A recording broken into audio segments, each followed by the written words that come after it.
श्री परमात्मने नमः। यथार्थ गीता श्रीमद्भगवद्गीता उपशमः। प्रायः टीकासु जनाः नूतनं वृत्तान्तं मार्गन्ते, किन्तु वस्तुतः सत्यं तु सत्यमेव। तत्सत्यं न भवति नूतनं पुरातनं च। नवीनाः वृत्तान्तास्तु समाचारपत्रेषु प्रकाशिताः दृश्यन्ते। ते वृत्तान्ताः समतिताः विद्यमानाश्च घटनाः सन्ति। सत्यम् अपरिवर्तनशीलमस्ति, तर्हि अन्यः कश्चित् किं वक्तुं शक्ष्यति? यदि कश्चित् किमपि ब्रूते, तदा स सत्यस्य साक्षात्कारं न प्राप्तवान्। प्रत्येकं महापुरुषाः यदि साधनाबलेन तल्लक्ष्यं प्राप्ताः चेत्, तदा सर्वे ते एकमेव सत्यं वर्णयिष्यन्ति। ते महापुरुषाः समाजस्य अन्तराले भेदं न कुर्वन्ति। यदि भेदं कुर्वन्ति, तदा सिद्धमस्ति यत् ते सत्यं न प्रापुः। श्रीकृष्णोऽपि तत् सनातनं सत्यमेव कथयति, यत् सत्यं पूर्वमनीषिभिः दृष्टमासीत् तथा प्राप्तमासीत्। भविष्येऽपि च आगन्तुकाः पुरुषाः अपि यदि सत्यं साक्षात्करिष्यन्ति, तदा इदमेव कथयिष्यन्ति यत् सत्यं सत्यमेवास्ति। महापुरुषाः तथा तेषां कार्यप्रणालयः। महापुरुषाः संसारे सत्यस्य नाम्ना व्याजेन वा प्रसृतानां सत्यवत् प्रतितिङ्गतानां कुरीतीनां शमनं कृत्वा कल्याणस्य पन्थानं प्रशस्तं कुर्वन्ति। अयमपि पन्थाः संसारे पूर्वकालतः प्रचलितः प्रसिद्धश्च सुशोभते, किन्तु तस्यैव पथः समानान्तराः तद्वद्भासिताः अनेके पन्थानः प्रचलिताः भवन्ति। तेषु पथबहुलेषु सत्यस्य निर्वचनम् अतीव कठिनं भवति। यत् यथार्थतः सत्यं किमस्ति? महापुरुषाः सत्ये स्थिताः सन्तः तत्र सत्यान्वेषणं कुर्वन्ति, तत् सत्यं निश्चिन्वन्ति तथा समाजं सत्योन्मुखं कर्तुं प्रेरयन्ति। इदमेव प्रेरणाप्रदं कर्म रामेण आचरितं। महात्मा बुद्धेनापि तदेव विहितं, महावीरेण अपि तथैव कृतम्। ईसा महानुभावेन मुहम्मद साहबेन च जनहितकारिणी रीतिः प्रचालिता। कबीर गुरुनानकादि महापुरुषाः पूर्वतः प्रचलितं प्रेरणात्मकं पन्थानम् अनुजग्मुः। महापुरुषाः यदा शरीरं विहाय धरातलतः पृथक् भवन्ति, तदा तदनुयायिनः महात्मभिर्निर्दिष्टं सुपथं परित्यज्य तेषां जन्मस्थलं मृत्युस्थलं तथा यात्रास्थलं बहुमन्यन्ते। क्रमानुसारेण अन्धानुकारिणस्तेषां प्रतिमां प्रकल्प्य समर्चन्ति। यदि अपि आदौ ते अन्धानुकारिणः उपर्युक्तमहापुरुषाणां स्मृतिं दृढयन्ति, किन्तु कालान्तरे भ्रमनिबद्धाः भवन्ति। स एव भ्रमः रूढेः रूपं गृह्णाति। योगेश्वरः श्रीकृष्णः अपि तत्सामायिके समाजे सत्यस्य नामोपरि प्ररोहितरीतिमतीनां खण्डनं कृत्वा निखिलसमाजं प्रशस्तपथे स्थितम् अकरोत्। द्वितीयाध्यायस्य 16तमे श्लोके श्रीकृष्णः प्रावोचत्, अर्जुन, असत्वस्तुनः कुत्रापि नास्ति अस्तित्वम्। सद्वस्तुनश्च कालत्रयेऽपि नाभावः परिलक्ष्यते। योगेश्वरः निगदति यत् भगवत्तया ब्रवीमि प्रत्युत सदसतोरन्तरं तत्त्वदर्शिभिः दृष्टं तदेव अहमपि वक्तुम् आरभे। 13 अध्याये श्रीकृष्णेन क्षेत्रक्षेत्रज्ञविवेचनं तथैव कृतं यथा ऋषिभिः बहुधा गीतम् अर्थात् ऋषिभिः बहुधा वर्णितम्। 18 त्यागसन्न्यासयोः तत्त्वं वर्णयन् असौ मतचतुष्टयेषु मतमेकं चयनितवान् स्वानुमोदनञ्च प्रादात्। सन्न्यासः श्रीकृष्णकाले अग्निस्पर्शम् अकर्तारं तथा चिन्तनस्य अपि त्यागं कृत्वा आत्मानं योगिनं सन्न्यासिनं कथयितॄणां सम्प्रदायः अपि समभवत् अंकुरितः। अस्य मतस्य खण्डनं कुर्वन् असौ सुस्पष्टं चकार यत् ज्ञानमार्गस्य तथा भक्तिमार्गस्य च विधाने कस्यापि मार्गस्य अनुसारेण कर्मणस्त्यागस्य विधानं नास्ति। कर्म तु करणीयमेव भविष्यति।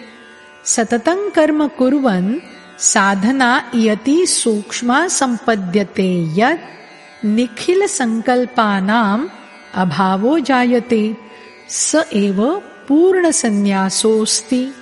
मध्यमार्गे सन्न्यासनामकं किमपि वस्तु न विद्यते।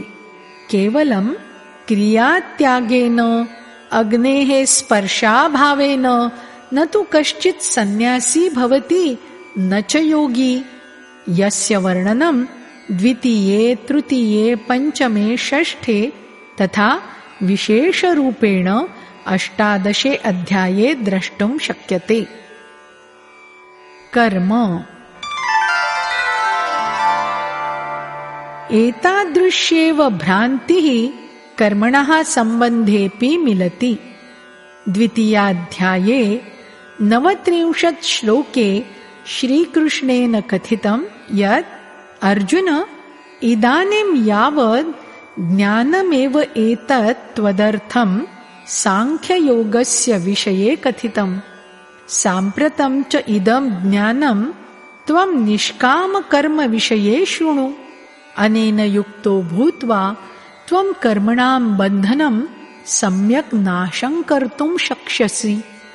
अतः अस्य अल्पमपि आचरणं महज्जन्ममरणभयादुद्धारको भवति। अस्मिन् निष्कामकर्मणि निश्चयात्मकक्रिया एव एकास्ति। बुद्धिः अपि एका एव अस्ति, दिशा अपि एकैव। किन्तु अविवेकिनां बुद्धिः अनन्तशाखान्विता भवति। एतस्मात् ते कर्मणः नामोपरि बहूनां क्रियाणां विस्तारं कुर्वन्ति। अर्जुन, त्वं नियतं कर्म कुरु, अर्थात् क्रियाः नैकाः सन्ति, किन्तु ताः न सन्ति कर्माणि। कर्म निर्धारितदिशा बोध्यमस्ति। कर्म किमप्येतादृशं वस्तु अस्ति यत् जन्मजन्मान्तरतः चलत् शरीरयात्रायाः करोति अन्तम्। यदि एकमपि जन्मग्रहणम् अभवत् तदा क्व यात्रापूर्तिर्जाता? यज्ञः नियतं कर्म कीदृशं च तत्? अत्र श्रीकृष्णेन स्पष्टं कृतं यत् यज्ञार्थात् कर्मणोऽन्यत्र लोकोऽयं कर्मबन्धनः। अर्जुन, यज्ञस्य प्रक्रिया एव अस्ति कर्म। एतदतिरिक्तं संसारे यत् किञ्चित् कर्म विधीयते तत्सर्वम् एतस्य लोकस्य बन्धनमस्ति, न तु कर्म। कर्म तु अस्मात् संसारबन्धनात् मोक्षं दापयति। सम्प्रति सः यज्ञः किमस्ति, तस्य क्रियान्वयनेन कर्म सम्पादितं कथं भवेत्। चतुर्थाध्याये श्रीकृष्णेन 13-14 विधिना यज्ञस्य वर्णनं कृतम्। यत् सर्वं सम्मेल्य परमात्मनि प्रवेशदापयितृ विधिविशेषस्य चित्रणमस्ति। यो हि यज्ञः श्वासेन, ध्यानेन, चिन्तनेन तथा इन्द्रियसंयमादिभिः सिद्धिं प्राप्नोति।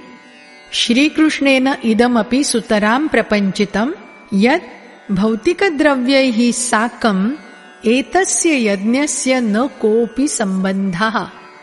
भौतिकद्रव्यद्वारेण सम्पद्यमानाः यज्ञाः अत्यल्पाः कथ्यन्ते। कोऽपि कोट्यर्बुदमितद्रव्यैः करोतु नाम हवनम्। सर्वे यज्ञाः मनसेन्द्रियाणाञ्च अन्तःक्रियया सिद्धिं लभन्ते। परिपूर्णे जाते यज्ञः यस्य सृष्टिं करोति तद् अमृततत्त्वस्य बोधस्य नाम ज्ञानमस्ति। तस्य ज्ञानामृतस्य पानकर्तारः योगिजनाः सनातने ब्रह्मणि प्रवेशं प्राप्नुवन्ति। यत्र प्रवेशम् आसीत् अपेक्षितं तत् प्राप्तं, तर्हि पुनः तस्य पुरुषस्य कर्मसम्पादनस्य न किमपि प्रयोजनम्। अतः यावन्मात्रं कर्म तस्मिन् साक्षात्कारसहिते ज्ञाने शेषायते, कर्मविधिबन्धनात् असौ मुक्तो भवति। अनेन प्रकारेण निर्धारितयज्ञस्य कार्यरूपप्रदानं कर्म अस्ति। कर्मणः शुद्धः अर्थः आराधना। अस्य नियतकर्मणः यज्ञार्थकर्मणः तथा तदर्थकर्मणः व्यतिरिक्तं गीतायां नान्यत्र किमपि कर्म वर्तते। अस्मिन् विषये श्रीकृष्णः स्थले स्थले बलं दत्तवान्। 6ठाध्याये तदेव कार्यं कर्म कथितवान्। 16ध्याये तेनोक्तं यत् कामक्रोधलोभानाञ्च त्यागे सत्येव तत्कर्मणः भवति आरम्भः, यत् परमश्रेयः दापयति। सांसारिककर्मसु यः यावान् व्यस्तोऽस्ति तस्य सन्निकटे कामक्रोधलोभाश्च तावन्त एव अधिकाः सुसज्जिताः दृष्टिपथायन्ते, समृद्धाश्च मिलन्ति। अस्य कर्मणः शास्त्रविधानोक्तकर्मसंज्ञा श्रीकृष्णेन दत्ता। गीताग्रन्थः स्वस्मिन् पूर्णं शास्त्रमस्ति। सर्वोपरि शास्त्रं वेदोऽस्ति। वेदानां सारम् उपनिषदः सन्ति। तासाम् उपनिषदां सारांशः योगेश्वर श्रीकृष्णस्य इयं वाणी गीता कथ्यते। 17 तथा 18 अध्यायेऽपि शास्त्रविधिना निर्धारितं कर्म, नियतकर्म, कर्तव्यकर्म, पुण्यकर्म च इति संकेतयित्वा सः योगेश्वरः भूयो भूयो अद्रूढयत् यत् नियतकर्मैव परमकल्याणकारकम् अस्ति। योगेश्वर श्रीकृष्णेन सबलं नियतकर्मोपदेशे कृतेऽपि नियतं कर्म अकृत्वा श्रीकृष्णस्य उपदेशम् अवहेल्य विपरीतां कल्पनां कुर्वन्ति वदन्ति च यत् किञ्चित् कर्म संसारे क्रियते तत्सर्वं कर्म समुच्यते। तस्यपि त्यागस्य नास्ति आवश्यकता।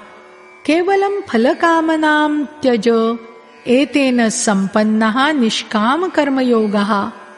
कर्तव्यभावनया कर्मविधेः तेन कर्तव्ययोगः परिपूर्णः। किमपि कर्म कृत्वा नारायणाय समर्पय, तेन निष्पन्नः समर्पणयोगः। अनेन प्रकारेण यज्ञस्य नाम समकालं वयं भूतयज्ञस्य पितृयज्ञस्य पंचयज्ञस्य विष्णुमुद्दिश्य विहितयज्ञस्य कल्पनां कुर्मः। उक्तयज्ञस्य क्रियायां स्वाहापदम् उच्चार्य प्रसीदामः। यदि कृष्णेन सुस्पष्टं कथितं भवेत् तदा वयं किमपि कुर्मः। यदि कृष्णः उपादिदेश तर्हि यावत् उपदिष्टवान् तावदेव स्वीकुर्मः। किन्तु अस्माभिः सदुपदेशः न स्वीक्रियते। पूर्वजानाम् उत्तराधिकाररूपेण नैकाः नीतयः रीतयः पूजापद्धतयश्च अस्माकं मस्तिष्कम् आच्छादितवन्तः वर्तन्ते। बाह्यवस्तूनि कदाचित् विक्रीय वयं पालयितुं शक्नुयामः, किन्तु पूर्वोक्तपूर्वग्रहाः मस्तिष्कम् आरुह्य अस्माभिः सह चलन्ति। श्रीकृष्णस्य उपदेशवाक्यानि अपि वयं तदनुरूपं प्रकल्प्य ग्रहणं कुर्मः। गीता तु अत्यन्तबोधगम्ये सरलसंस्कृते समुल्लिखिता वर्तते। कश्चित् जनः अन्वयार्थमपि धारयेत् हृदि तदा न क्वापि सन्देहावसरः। प्रस्तुतपुस्तके तथैव प्रयासः कृतो वर्तते। युद्धम्। यदि यज्ञकर्मसम्बद्धौ द्वौ प्रश्नौ यथार्थरूपेण बुद्धिपथं समागच्छेताम् तदा किमस्ति युद्धम्, का वर्णव्यवस्था, कश्च वर्णसङ्करः, कश्च ज्ञानयोगः, कः कर्मयोगः, अथवा समासेन सम्पूर्णा गीता भवतः बुद्धिकक्षे बोध्या स्यात्। अर्जुनः युद्धं नेच्छति स्म। सः कार्मुकं परित्यज्य रथस्य पृष्ठभागे समुपविष्टः। किन्तु योगेश्वरः कृष्णः योगमात्रस्य शिक्षां दत्त्वा न तु केवलं कर्मणः दृढतां प्रदर्श वीरराम, प्रत्युत पार्थं तस्मिन् कर्मणि नियोजयामास। युद्धं बभूव, नात्र सन्देहः। गीतायां 15-20 सन्ति एतादृशाः श्लोकाः येषु मुहुर्मुहुः युद्धं कर्तुं परामर्शो वर्णितो विद्यते। अर्जुन, त्वं युद्धं कुरु। किन्तु एकः अपि एतादृशः श्लोकः न मिलति यः बाह्य घातप्रतिघातं समर्थयेत्। द्रष्टव्यमस्ति अध्यायः 2, 3, 11, 15 तथा 18। किन्तु यत् कर्मोपरि बलं प्रदत्तं तदा आसीन् नियतं कर्म। यत् कर्म सततम् एकान्तदेशसेवनेन चित्तं सर्वतः समाकृष्य ध्यानेन भवति। यदा कर्मणः स्वरूपम् इदमेवास्ति चेत् अस्तु सदैकान्ते ध्याने च संलग्नं भवेत्, तदा युद्धं कीदृशम्? यदि गीतोक्तं कल्याणं योद्धुम् एव अस्ति तदा गीतानुशीलनं त्यजनीयम्। भवतः समक्षम् अर्जुनवत् युद्धस्य कापि परिस्थितिः न विद्यते। वस्तुतः सा स्थितिः तदापि आसीत्, अद्यापि यथावत् वर्तते। यदा चित्तं सर्वतः समाकृष्य भवान् हृदयदेशे ध्यानं कर्तुं यतिष्यते तदा कामक्रोधरागादिविकाराः भवतश्चित्तं विचालयिष्यन्ति। तैः पूर्वोक्तैः विकारैः सङ्घर्षकरणं तेषां समापनम् एव युद्धमस्ति। संसारे सततं युद्धानि भवन्ति, किन्तु तेन न कल्याणं, प्रत्युत विनाशः एव भवति। तां स्थितिं शान्तिं जानीयात् परिस्थितिं वा। अस्मिन् संसारे नान्या कापि शान्तिर्लभ्यते। शान्तिस्तु तदैव मिलति यदा अयम् आत्मा स्वशाश्वतं परमात्मानं प्राप्नुयात्। इयम् एव एकमात्रं शान्तिः अस्ति यदनु न अशान्तिः तिष्ठति। किन्तु इयं शान्तिः अस्ति साधनगम्या। तदर्थमेव नियतकर्मणः विधानमस्ति। वर्णः पूर्वोक्तं कर्मैव वर्णचतुष्टये विभाजितम्। चिन्तने तु लगन्ति सर्वे जनाः, किन्तु कश्चन श्वासप्रश्वासयोर्गतिं रोद्धुं भविष्यति सक्षमः। कश्चित्तु आरम्भतः घण्टाद्वयं चिन्तने स्थित्वा 10 मिनिटमपि स्वपक्षे न लभते। एतादृशः स्थितवान् अल्पज्ञः साधकः शूद्रश्रेणिकः कथ्यते। सः स्वस्वाभाविकक्षमतानुसारेण परिचर्यया कर्म समारभेत। क्रमशः वैश्यक्षत्रियविप्राणां श्रेणीस्था क्षमता तस्य स्वभावे प्रादुर्भविष्यति। सः उन्नतिं गमिष्यति, किन्तु सा ब्राह्मणश्रेणी दोषयुक्ता विद्यते। कुतो हि अधुना तद् ब्रह्म पृथक् वर्तते। ब्रह्मणि प्रवेशे प्राप्ते स ब्राह्मणः नावशिष्यते। वर्णस्य अर्थः अस्ति आकृतिः। इदं शरीरं नास्ति भवतः आकृतिः। आकृतिस्तु भवतः तथैव यथा भवद्वृत्तिः। श्रीकृष्णः वदति, अर्जुन, पुरुषः श्रद्धामयः अस्ति, अतः क्वचिन्न क्वचित् श्रद्धा अवश्यं भविष्यति। यादृशी श्रद्धा पुरुषेऽस्ति तथैव सः स्वयमपि भवति। यथा वृत्तिः तथा पुरुषः। वर्णः कर्मक्षमतायाः आन्तरिकमापदण्डः अस्ति, किन्तु मानवसमाजः नियतकर्म त्यक्त्वा बाह्यसमाजे जन्माधारोपरि जातिसमूहं वर्णं मत्वा तेषां जीविकाञ्च निर्धारितवन्तः। या सामाजिकव्यवस्थायाः प्रतीकभूता आसीत्, ते कर्मणः यथार्थरूपं परिवर्तयन्ति, येन तेषां दुर्बला सामाजिकमर्यादा आजीविका च प्रभाविता न भवेत् इति।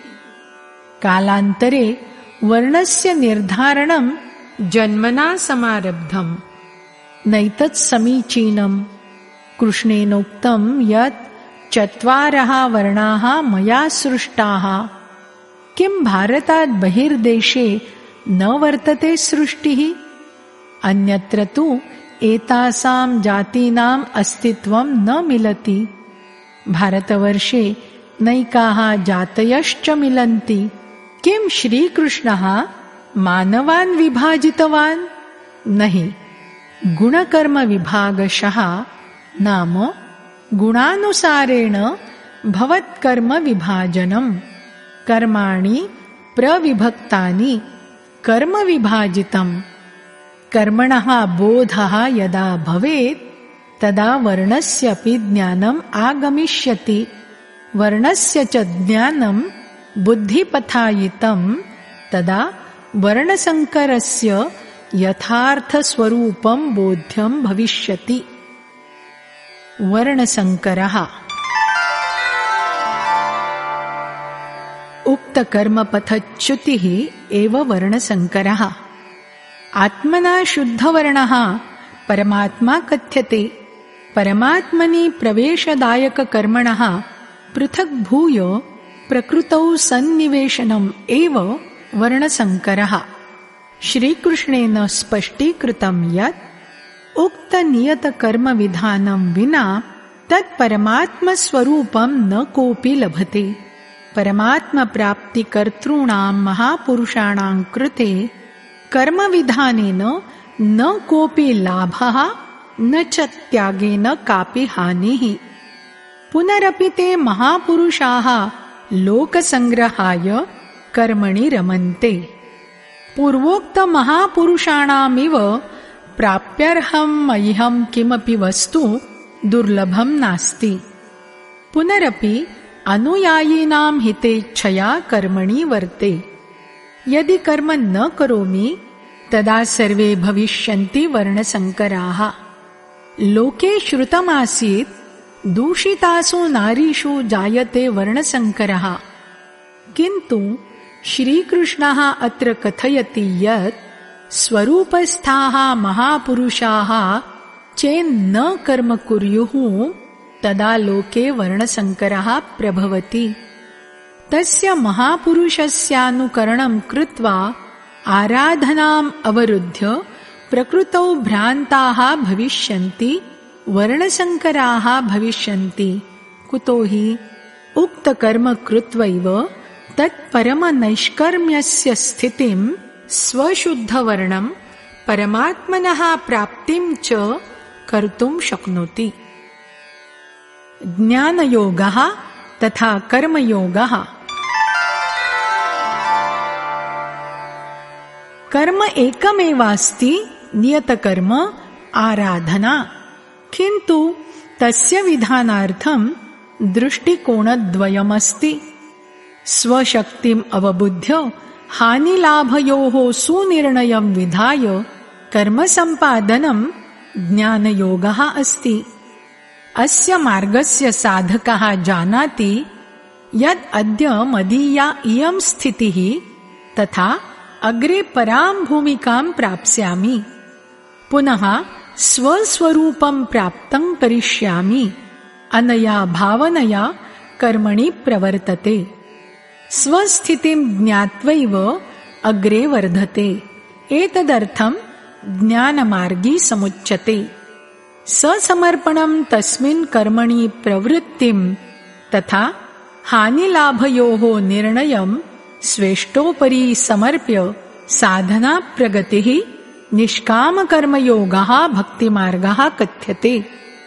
उभयोः प्रेरकः सद्गुरुः भवति। एकस्मादेव शिक्षां गृहीत्वा एकत्र निर्भरो भूत्वा तस्मिन् प्रवृत्तः भवत्येकः, अपरस्तु तस्माद् गृहीत्वा शिक्षां तदुपरि निर्भरीभूय प्रवर्तते। केवलं पूर्वोक्तम् अन्तरम्। एतस्मादेव योगेश्वरेणोक्तम्, अर्जुन, सांख्यद्वारा यत् परमसत्यं लभ्यते तत् परमसत्यं निष्कामकर्मयोगेनापि प्राप्यते। यः उभयमेकः पश्यति स एव यथार्थद्रष्टा। द्वयोः क्रियोपदेशकः तत्त्वदर्शी कथ्यते एक एव। क्रिया अपि द्वयोः एका एव ज्ञेया, या समुच्यते समाराधना। कामनानां त्यागम् उभौ कुरुतः, परिणामश्च एकः एव, केवलं कर्मणः दृष्टिकोणौ द्वौ। एकः परमात्मा। नियतकर्म मनसः तथा इन्द्रियाणाम् एका निर्धारिता अन्तःक्रिया समुच्यते। यदा कर्मणः स्वरूपम् उपर्युक्तमेव तदा बहिर्देशे मन्दिरमस्जिदचर्चाणि विनिर्माय देवीदेवानां प्रतिमायाः प्रतीकस्य पूजनं कियत् सङ्गतमस्ति। भारते हिन्दूसमाजः वस्तुतः ते सनातनधर्मिणः सन्ति। तेषां पूर्वजाः परमसत्यस्य शोधं कृत्वा देशे विदेशे च तस्य प्रचारं चक्रुः। तस्मिन् पथि गन्तारः विश्वस्मिन् कुत्रापि तिष्ठन्तु, ते सनातनधर्मिणः एव सन्ति। एतावान् गौरवशाली हिन्दूसमाजः। स समाजः कामनाभिः विवशीभूय विविधभ्रान्तिषु ग्रस्तः अभवत्। श्रीकृष्णः कथयति, अर्जुन, देवतानां स्थाने देवतानाम्नः न कापि शक्तिः वर्तते। यत्र कुत्रापि मनुष्यस्य श्रद्धा नमति तस्यान्तराले स्थितो भूत्वा अहमेव फलं ददामि, तस्य श्रद्धां पोषयामि, कुतो हि अहमेव सर्वत्र वर्ते। किन्तु तस्य तत्पूजनं विधिविहीनम् अस्ति, तस्य फलमपि नश्वरम् अस्ति।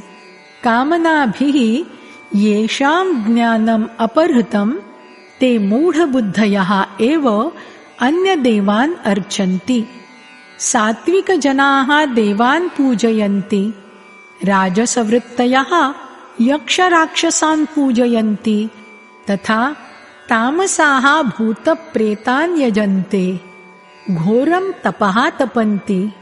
किन्तु अर्जुन, ते शरीरे संस्थितं भूतसमुदायम् अन्तःकरणे च स्थितं मां परमात्मानं कृशं कुर्वन्ति, न तु पूजयन्ति। तान् सर्वान् तु आसुरीस्वभावयुक्तान् जानीयाः। अतः परं श्रीकृष्णः किं कथयति? तेन स्पष्टमुक्तम्, अर्जुन, ईश्वरः सर्वप्राणिनां हृदये वसति, केवलं तस्यैव शरणं व्रज। पूजायाः स्थलं हृदयदेशे वर्तते, न तु बहिः। पुनरपि जनाः प्रस्तरस्य, जलस्य, मन्दिरस्य, मस्जिदस्य, देवीदेवसमूहस्य अनुगमनं कुर्वन्ति। तैः साकं श्रीकृष्णस्यापि एकां प्रतिमां विरचयन्ति। श्रीकृष्णस्यैव साधनायाः उपरि बलं ददानाः, तथा आजीवनं मूर्तिपूजायाः खण्डनं कर्तुः बुद्धस्यापि मूर्तिं बौद्धाः विरचयामासुः, पूजाञ्च कर्तुम् आरेभिरे। यदा तु बुद्धेन उक्तमासीत्, आनन्द, तथागतस्य शरीरपूजायां समयः न यापनीयः। मन्दिरमस्जिदचर्चतीर्थमूर्तिस्मारकैः पूर्ववर्ति महापुरुषाणां स्मृतयः सुसज्जितानि भवन्ति, येन तेषाम् उपलब्धयः स्मृतिपथं विलसन्ति। महापुरुषेषु नार्यः नराश्च सर्वे समभवन्। जनकस्य पुत्री सीता पूर्वजन्मनि एकस्य ब्राह्मणस्य कन्या आसीत्। सा स्वपितुः प्रेरणया परब्रह्मप्राप्तये तपस्याम् अकरोत्, किन्तु सफला नाभवत्। अपरे जन्मनि सा रामं लेभे, तथा चिन्मय अविनाशी आदिशक्तिरूपेण प्रतिष्ठिता जाता। इत्थमेव राजकुलोत्पन्नायां मीरायां परमात्मभक्तेः प्रस्फुटनं जातम्। सर्वं त्यक्त्वा सा भगवच्चिन्तने संलग्ना जाता।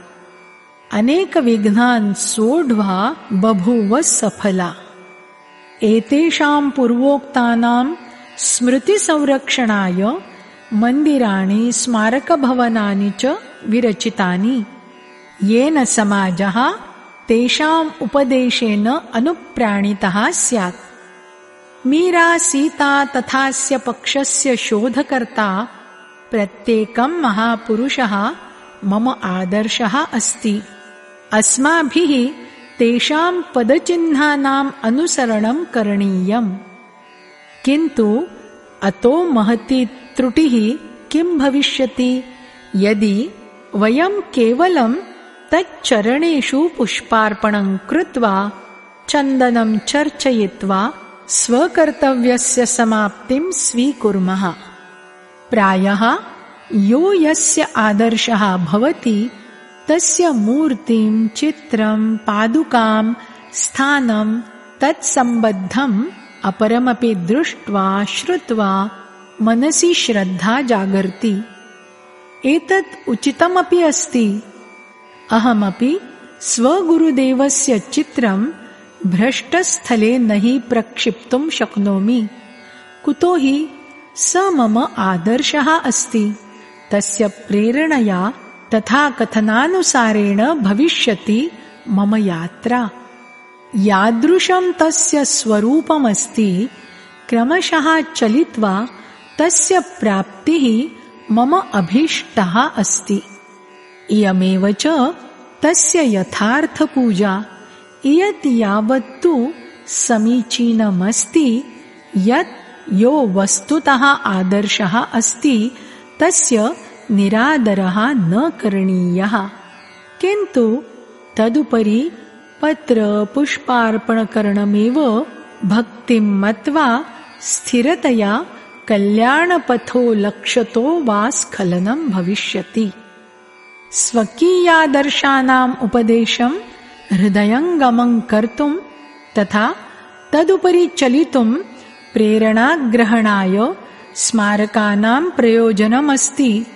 कामं तमाश्रमं मन्दिरं मस्जिदं चर्चं मठं विहारं गुरुद्वारान् तथा अपरनाम्ना जानीयाम। वस्तुतः तेषां केन्द्राणां सम्बन्धः धर्मेण अस्ति। तर्हि यस्य अस्ति प्रतिमा तेन किं कृतं, किं लब्धं, कथं तपः तप्तं, कथं प्राप्तिः जाता, केवलम् एतत् सर्वं शिक्षितुं वयं तत्र गच्छामः। गन्तव्यञ्चापि, किन्तु यदि पूर्वोक्तस्थानेषु महापुरुषाणां पदचिह्नानि न निर्मितानि स्युः, कल्याणस्य व्यवस्था यत्र न भवेत् तत् स्थानं त्रुटिपूर्णम्।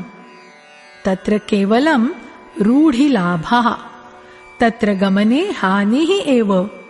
व्यक्तिगतरूपेण गृहे गृहे प्रतिवीथिं गत्वा उपदेशप्रदानापेक्षया सामूहिकोपदेशकेन्द्ररूपेण उक्तधार्मिकसंस्थानानां स्थापना कृता। किन्तु कालान्तरे पूर्वोक्तप्रेरणास्थलेभ्यः मूर्तिपूजा तथा रूढयः धर्मस्य स्थानं जगृहुः। इत एव भ्रमस्य प्रादुर्भावः। ग्रन्थः। अनेन प्रकारेण पुस्तकानाम् अध्ययनम् आवश्यकमस्ति, येन भवान् तन्निर्दिष्टक्रियां बोद्धुं शक्नुयात्। यत् योगेश्वर श्रीकृष्णेन नियतकर्म उदीरितं यदा च बोधे समागच्छेत् तदा त्वरितं कर्तुं प्रवृत्तो भवतु। विस्मरणस्य स्थितिः समागच्छेत् चेत् तदा पुनरध्ययनं कर्तव्यम्। नैतत्सङ्गतं यत् करबद्धः सन् पुस्तकोपरि अक्षतं चन्दनादिकं समर्प्य विरामो मन्तव्यः। पुस्तकं मार्गनिर्देशकचिह्नमस्ति यत् पूर्तिपर्यन्तं सहायतां करोति। अध्ययनशीलाः स्वगन्तव्यं प्रति वर्धन्तम् अग्रे यदा हृदयम् इष्टं ग्रहीष्यति तदा स इष्ट एव पुस्तकं भविष्यति। अतः आदर्शानां स्मृतिः हानिकारकं न भवति, किन्तु एतेषां स्मृतिचिह्नानां पूजया सन्तुष्टता हानिकारिका अस्ति। धर्मः। द्वितीयाध्याये 16 श्लोकतः 29 श्लोकपर्यन्तं द्रष्टव्यं योगेश्वर श्रीकृष्णस्य अनुसारेण असद्वस्तुनः अस्तित्वं नास्ति, सद्वस्तुनः च न भवति कदापि अभावः। परमात्मैव सत्यमस्ति, शाश्वतमस्ति, अजरः अमरः अपरिवर्तनशीलः सनातनश्चास्ति। किन्तु स परमात्मा अचिन्त्यः अगोचरः च अस्ति, चित्तानां तरङ्गेभ्यः परः अस्ति। इदानीं चित्तस्य निरोधः कथं भवेत्? चित्तस्य निरोधं कृत्वा तस्य परमात्मनः प्राप्तेः विधिविशेषस्य नाम कर्म अस्ति। इदं कर्म कार्यरूपप्रदाने धर्मः अस्ति। गीतायाः 2. 40तमे श्लोके कृष्णेन कथितं यत् अर्जुन, अस्मिन् कर्मयोगे आरम्भस्य नाशः न भवति। अस्य कर्मस्वरूपस्य धर्मस्य किञ्चिन्मात्र साधनं जन्ममरणयोः महद्भयात् उद्धारकं भवति। अर्थात् अस्य कर्मणः कार्यरूपप्रदानमस्ति धर्मः। इदं नियतकर्म साधकस्य स्वभावान्तर्गत उपलब्धक्षमतानुसारेण भागचतुष्टये विभाजितमस्ति। कर्म बुद्ध्वा मनुष्यः यतो आरम्भं करोति तस्यां प्रारम्भिकावस्थायाम् असौ शूद्रः अस्ति। क्रमशः विधेः उपरि जाते स्वाधिकारे स एव वैश्यः। प्रकृतेः संघर्षं सोढुं क्षमतायाः शौर्यस्य च आगते सत्यसौ क्षत्रियः। ब्रह्मणस्तद्रूपतायाः क्षमतायाः जागृते सति स एव ब्राह्मणः। अतएव योगेश्वरः श्रीकृष्णः गीतायाः 18 46 तथा 47तमे श्लोके कथयति यत् स्वभावे प्राप्तव्यक्षमतानुसारेण कर्मणि संलग्नता स्वधर्मः अस्ति। न्यूनता सत्यपि स्वभावादुपलब्धः स्वधर्मः श्रेयस्करः भवति। तथा च क्षमतार्जनं विनैव परेषाम् उन्नतकर्मणः परिपालनं हानिकारकं भवति। स्वधर्मे मरणमपि श्रेयस्करमस्ति। कुतो हि वस्त्रपरिवर्तनेन परिवर्तनकर्तुः परिवर्तनं न भवति। तस्य साधनस्य क्रमः तदेव पुनः आरम्भः भविष्यति यतः खण्डित आसीत्। सोपानतः चलित्वा असौ परमसिद्धिम् अविनाशिपदं प्राप्स्यति।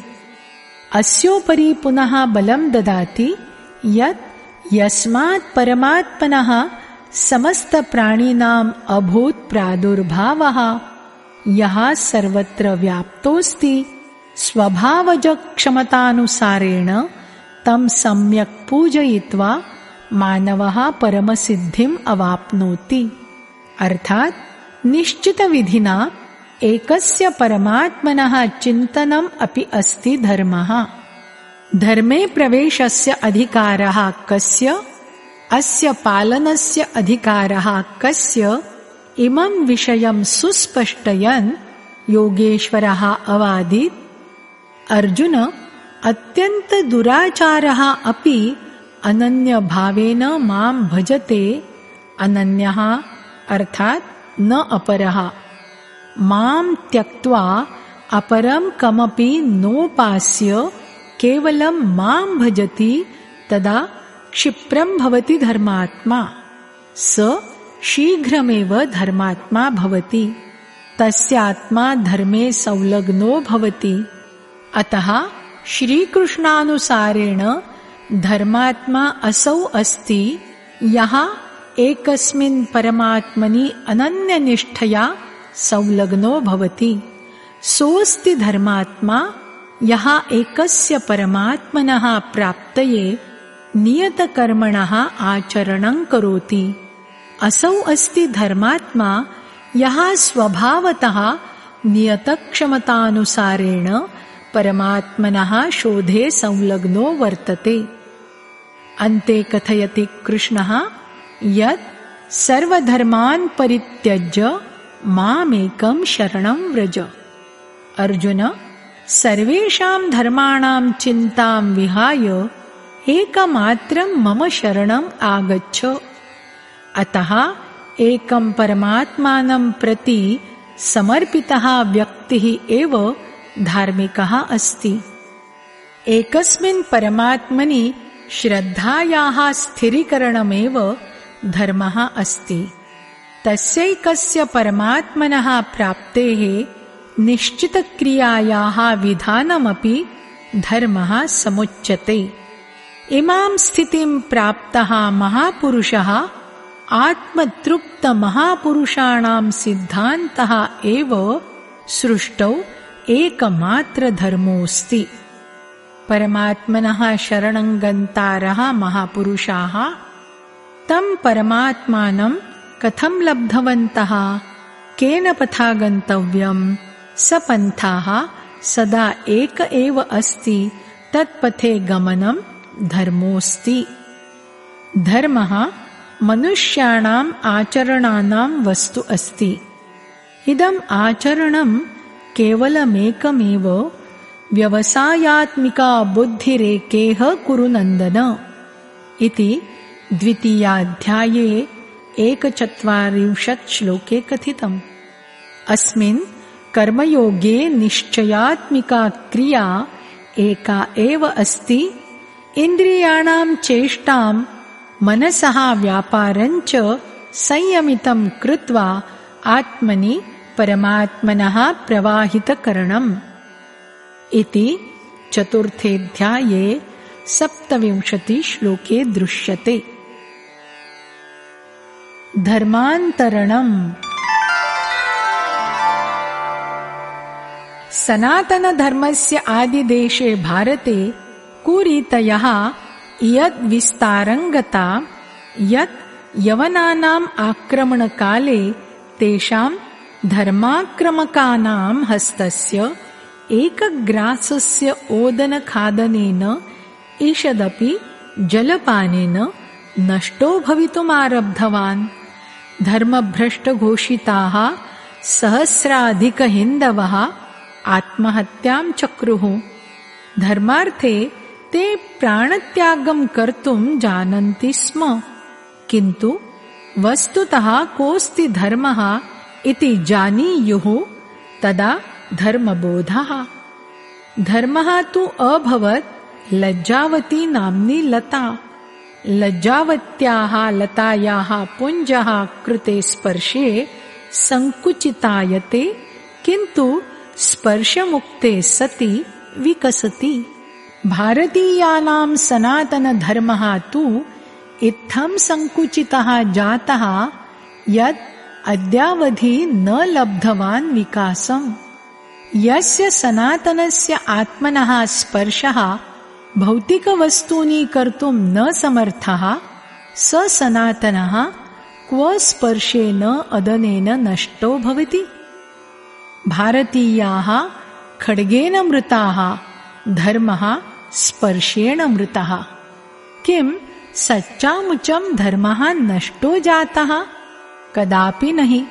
धर्मस्य नामोपरि काचित् कुरीतिः आसीत् विकसिता, सा नष्टा बभूव। फिरोज तुगलक यवनस्य शासनकाले काजी मुगीशुद्दीनः व्यवस्थां दत्तवान् यत् हिन्दवः यवनान् दृष्ट्वा व्याप्तमुखाः भवन्तु। यदि कश्चित् मुसल्मानः निष्ठीवनं चिकीर्षति तदा असौ हिन्दू दीनदारो भविष्यति। कुतो हि तस्य सविधे नास्ति कोऽपि धर्मः। तेन यवनशासकेन किम् अनुचितं कृतम्? मुखेष्ठीवनेन तु एक एव हिन्दुः मुसल्मानः भवति स्म। कूपेषु ष्ठीवनेन सहस्राधिकाः हिन्दवः मुसल्मानाः भवन्ति स्म। वस्तुतः स मुगीशुद्दीनः आततायी आसीत् अथवा तत्कालीनः हिन्दुसमाजः। ये जनाः इत्थं धर्मपरिवर्तनं कृतवन्तः, किं ते कमपि धर्मं प्रापुः? हिन्दूतः मुस्लिमधर्मस्वीकरणम् अथवा स्वकीयदिनचर्यातः भिन्नदिनचर्यायां गमनं तु धर्मः नास्ति। अनेन प्रकारेण योजनाबद्धं षड्यन्त्रकुशासनेन ये यवनाः धर्मपरिवर्तनं कृतवन्तः, किं ते धर्मात्मानः आसन् ते तु महत्कुरीतिग्रस्ताः आसन्। हिन्दवः तत्रैव गत्वा निबद्धाः। अविकसितानां पथभ्रान्तानां काबिलाजातीनां सदस्यान् सभ्यं निर्मातुं मोहम्मद साहबः विवाहे, तलाके, वसीयते, ऋणस्य आदाने प्रदाने, व्याजे, साक्ष्ये, शपथे, प्रायश्चित्ते, जीविकायाम्, अशने, पाने, दिनचर्या इत्यादि विषये एकां सामाजिकीं व्यवस्थां दत्तवान्। तथा मूर्तिपूजायां, शिर्के, व्यभिचारे, चौर्ये, मद्यपाने, द्यूते, मादादि इत्यादिभिः विवाहवारणाय प्रतिबन्धं कृतवान्। समलैङ्गिकमैथुने, रजस्वलामैथुने च निषेधं कृत्वा रोजाव्रतस्य दिनेषु अपि सुविधां दत्तवान्। जन्नते नैकाः समवयस्काः अक्षतयोनयः किशोर्यः किशोरबालकाश्च प्राप्स्यन्ति इति प्रलोभनं प्रदत्तम्।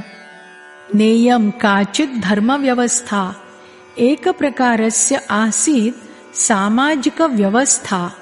उपर्युक्तप्रशासनेन स वासनानिमग्नं समाजं ततः परावर्त्य स्वाभिमुखम् अकरोत्। नार्यः जन्नते कैः पुरुषैः सह सहवासं करिष्यन्ति अस्मिन् विषये मोहम्मदः कदापि विचारं न कृतवान्। अयं दोषस्तु मोहम्मदस्य न, दोषस्तु देशकालपरिस्थितेः आसीत्, यत्र नारीणाम् आकाङ्क्षापूर्त्यर्थं न कस्यापि ध्यानं जातम्। मोहम्मद साहबेन यः धर्मः निरूपितः तत्र कस्यापि ध्यानमेव नास्ति। तेन कथितमासीत्, यस्य पुरुषस्य एकोऽपि श्वासः खुदानां स्मरणं विना निष्फलं याति तं कयामते खुदा तथैव पृच्छति यथा कमपि पापिनं पापस्य सन्दर्भे भवति प्रश्नः। यदर्थमस्ति दण्डः तेषां कृते अनन्तकालाय दोजखवासः। कियन्तो वास्तविकाः मुसलमानाः सन्ति येषाम् एकः अपि श्वासः निरर्थकं न गतः भवेत्। कोटिमितेषु कदाचिदपि कोऽपि एवं स्यात्। शेषास्तु सर्वे निरर्थकं श्वासं त्यजन्ति, तेषां कृते सैव दण्डः अस्ति यः पापिनां कृते वर्तते। दोजखवर्णनस्य नास्ति आवश्यकता। मोहम्मदः व्यवस्थां दत्तवान् यत् यः कोऽपि कमपि न सन्तापयति, पशून् न पीडयति, स आकाशतः खुदावाणीं शृणोति। अयं निर्देशः सार्वत्रिकः, किन्तु पृष्ठानुवर्तिनः यवनाः एकमपरं मार्गं निस्सारयामासुः यत् मक्कायाम् एकः मस्जिदः वर्तते यत्र हरितान् घासान् नोत्पाटयेत्, तस्मिन् मस्जिदे कमपि पशुं कोऽपि न मारयेत्, तत्र कमपि सन्तापं न दद्यात्।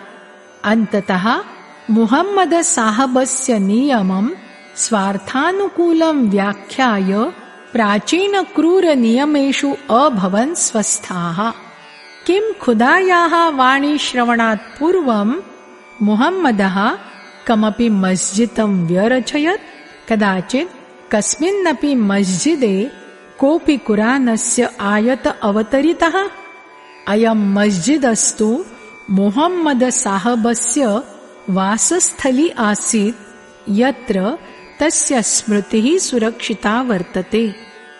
मुहम्मदस्य अभिप्रायं तरवेज मौसर इकबालादयः यवनाः ज्ञातवन्तः, किन्तु तैः मजहबग्रस्तैः यवनैः द्वारा मारिताः। सुकरातं विषं पायितवन्तः। कुतो हि स सर्वान् नास्तिकं रचयितुम् आरब्धवान्। इत्थमेव आरोपः ईशोपरि समारोपितः। तदर्थं मृत्युदण्डो दत्तः। कुतो हि स अवकाशदिनेऽपि कार्यं करोति स्म। अन्धेभ्यः दृष्टिप्रदानं करोति स्म। भारतेऽपि इत्थमेव अस्ति। यदापि कश्चित् प्रत्यक्षदर्शी महापुरुषः सत्यं प्रति समाजं संकेतयति तदा पूर्वोक्तमन्दिरमस्जिदमठसम्प्रदायतीर्थेषु च येषां जीविका चलति आह आह कर्तुम् आरभन्ते अधर्म अधर्म इति चित्कर्तुं लगन्ति। एतेषु केषाञ्चिदादयः लक्षमितः, केषाञ्चित् कोटिमितः, केचन तु उदरं पूरयन्ति। वास्तविकतायाः प्रचारेण तेषां जीविका विपन्ना दृश्यते। ते सत्यस्य विकासम् अवरोधयन्ति। इतः परं तेषां विरोधस्य न किमपि कारणम्। चिरकालतः इयं स्मृतिः किमर्थं सुरक्षिता एतस्य ज्ञानं नास्ति तेषाम्। गृहस्थानाम् अधिकारः। प्रायः जनाः पृच्छन्ति यत् यदा एकान्तदेशसेवनम्, इन्द्रियसंयमः, निरन्तरं परमात्मचिन्तनं, ध्यानार्पणम् एव कर्मणः स्वरूपमस्ति, तदा तु गीता गृहस्थानां कृते अनुपयोगिनी वर्तते। तर्हि गीता केवलं साधूनां कृते सुसङ्गता, किन्तु नैतत् किमपि। गीता मूलतः तस्य कृतेऽस्ति यो अस्य पथः पान्थः अस्ति। अंशतः च तस्य कृते अपि अस्ति यः अस्य पथः पथिको भवितुम् इच्छति। गीता मानवमात्रस्य कृते समानम् आशयं ददाति। सद्गृहस्थानां कृते तु अस्याः विशेषोपयोगः, यतो हि तत् एव कर्मारम्भः भवति। श्रीकृष्णेन कथितमासीत्, अर्जुन, अस्मिन् निष्कामकर्मयोगे आरम्भस्यापि नाशः न भवति। अस्याः अल्पमपि साधनं जन्ममरणयोः महद्भयाद् उद्धारं कारयित्वा एव विरमति। निगदतु भवान् एव अल्पं साधनं कः करिष्यति? गृहस्थः अथवा विरक्तः? गृहस्थः एव एतदर्थम् ईषत् समयं दास्यति। इयं तस्य कृते एव। चतुर्थाध्यायस्य 36तमे श्लोके श्रीकृष्णेनोक्तम्, अर्जुन, यदि त्वं सर्वेभ्यः पापेभ्यः अपि प्रचुरपापकर्तासि, तदापि ज्ञानरूपया नौकया निस्सन्देहं पारयिष्यसि। अधिकः पातकी कोऽस्ति? यो नवरतं संलग्नो वर्तते, अथवा सः यः सम्प्रति लगितुमिच्छति। अतः सद्गृहस्थाश्रमादेव कर्मारम्भः भवति। षष्ठाध्यायस्य 37तमे श्लोके तथा च 45तमे श्लोके अर्जुनः कृष्णम् अपृच्छत्, भगवन्, शिथिलप्रयत्नवान् श्रद्धावान् पुरुषः परमगतिम् अलब्ध्वा कां दुर्गतिं प्राप्नोति? श्रीकृष्णेनोक्तम्, अर्जुन, योगाच्चलायमानाः शिथिलप्रयत्नाः पुरुषाः स्वकर्मारम्भं सफलं लभन्ते एव। असौ योगभ्रष्टः श्रीमतां नाम शुचीनां गेहे जन्म गृहीत्वा योगिनां कुले प्रवेशं लभते। साधनं प्रत्याकर्षितो भवति। अनेकजन्मसु च चलित्वा तत्रैव गच्छति यस्य नाम परमगतिः अर्थात् परमधाम अस्ति। इमं शिथिलप्रयत्नं कः करोति? योगभ्रष्टो भूत्वा सः कुत्र जन्म लभते? गृहस्थः एव भवति सः। तत एव सः साधनोन्मुखो भवति। नवमाध्यायस्य 63 श्लोके श्रीकृष्णेनोक्तं यत् परमदुराचारोऽपि चेत् अनन्यभावेन मां भजितुमारभेत् तदा स साधुरेव मन्तव्यः। कुतो हि स निश्चयेन सह सत्यमार्गोन्मुखो जातः। अत्यन्तदुराचारः को भविष्यति? यो भजने न प्रवृत्तः वर्तते सः, अथवा यः साम्प्रतं यावत् आरम्भम् एव न कृतवान्। नवमाध्यायस्य 32 श्लोके श्रीकृष्णेन उद्घोषितं यत् स्त्रियः, शूद्राः, वैश्याः, पापयोनयः अपि ममाश्रितो भूत्वा साधनविधानेन परमगतिं लभन्ते। हिन्दुः स्यात्, ईसाई स्यात्, मुसलमानः स्यात् इति भेदं न करोति कृष्णः। अत्यन्तो दुराचारः पापप्रमुखः कथन्न भवेत्? मम शरणं समागत्य परमगतिं भजते। अतो हि गीता मानवमात्रस्य कृते परमोपादेया। सद्गृहस्थाश्रमतः एव अस्य कर्मणः आरम्भो भवति। क्रमशः स एव सद्गृहस्थः योगी भवति, परमत्यागी भवति, तत्त्वस्य दिग्दर्शनेन परमे प्रविशति। श्रीकृष्णः कथितवान् यत् ज्ञानी मम स्वरूपमस्ति। स्त्री गीतानुसारेण शरीरम् एकं वस्त्रमस्ति। यथा मनुष्यः प्राचीनं वस्त्रं परित्यज्य नूतनं धारयति, तथैव भूतादीनां स्वामी अयम् आत्मा शरीररूपिणं वस्त्रं विहाय अपरं शरीररूपिणं वस्त्रं धारयति। पिण्डरूपे वर्तमानाः नार्यः नराश्च वस्त्राकाराः सन्ति। संसारे पुरुषस्य प्रकारद्वयमस्ति, क्षरः अक्षरः च। सर्वेषां प्राणिनां शरीरं क्षरं परिवर्तनशीलं च। यदा मनसा सहितेन्द्रियाणि कूटस्थानि भवन्ति तदा सैव क्षरः अक्षरः भवति। तस्य कदापि न भवति विनाशः। या भजनावस्था अस्ति, नारीणां प्रति कदाचित् सम्मानस्य कदाचित् अपमानस्य भावना समाजे नयनगोचरी भवति। किन्तु गीतायाः अपौरुषेयवाण्यामस्तीदं यत् शूद्राः, वैश्याः, नार्यः, पुरुषाश्च कोऽपि भवेत् मम शरणम् आगत्य परमगतिं प्राप्नोति। अतः अस्मिन् कल्याणपथे नारीणां कृते तदेव स्थानमस्ति यदेकस्य पुरुषस्य स्यात्। भौतिकसमृद्धिः।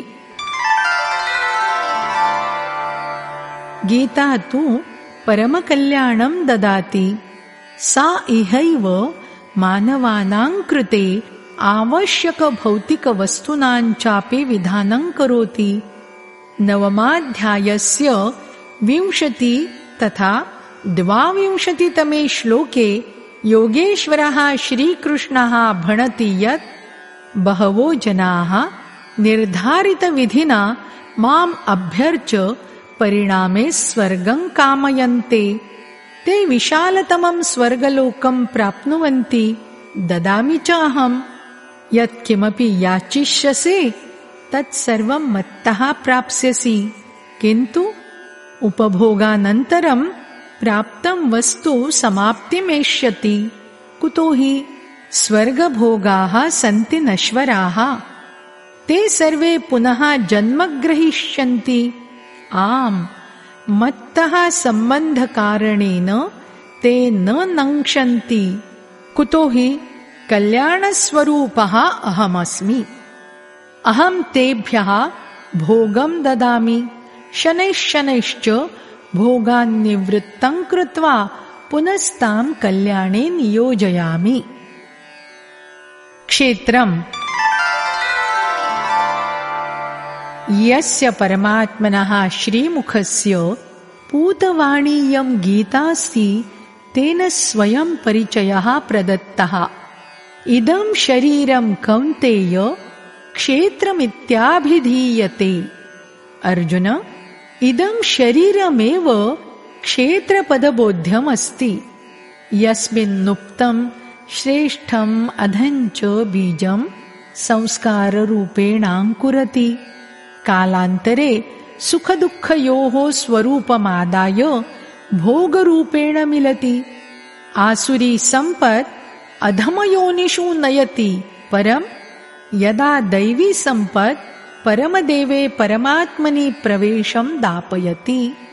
सद्गुरूणां सान्निध्ये निर्णायकयुद्धस्य आरम्भः भवति। अयमेव क्षेत्रक्षेत्रज्ञयोः सङ्ग्रामः। टीकाकाराः कथयन्ति, एकं कुरुक्षेत्रं बहिः अस्ति, द्वितीयञ्च मनसः अन्तराले। गीतायाः एकः अर्थः बाह्यः, द्वितीयश्च आभ्यन्तरः। किन्तु नैवं किमपि, वक्ता एकमेव तथ्यं वर्णयति, किन्तु श्रोतारः स्वस्वबुद्ध्यनुसारेण तत्तथ्यं ग्रहीतुं प्रभवन्ति। अतएव बहवः अर्थाः प्रतीयन्ते। साधनपथारूढः क्रमशश्चलित्वा योऽपि पुरुषः श्रीकृष्णस्य स्तरे स्थितो भविष्यति, तदा श्रीकृष्णस्य समक्षं यद्दृश्यम् आसीत् तत् एव दृश्यं तस्यापि समक्षं स्थास्यति। स एव महापुरुषः श्रीकृष्णस्य मनोगतभावान् गीतायाः सङ्केतान् अवगन्तुं शक्नोति, बोधयितुं चापि प्रभवति। गीतायाः न कोऽपि श्लोकः बाह्यविषयस्य चित्रणं करोति।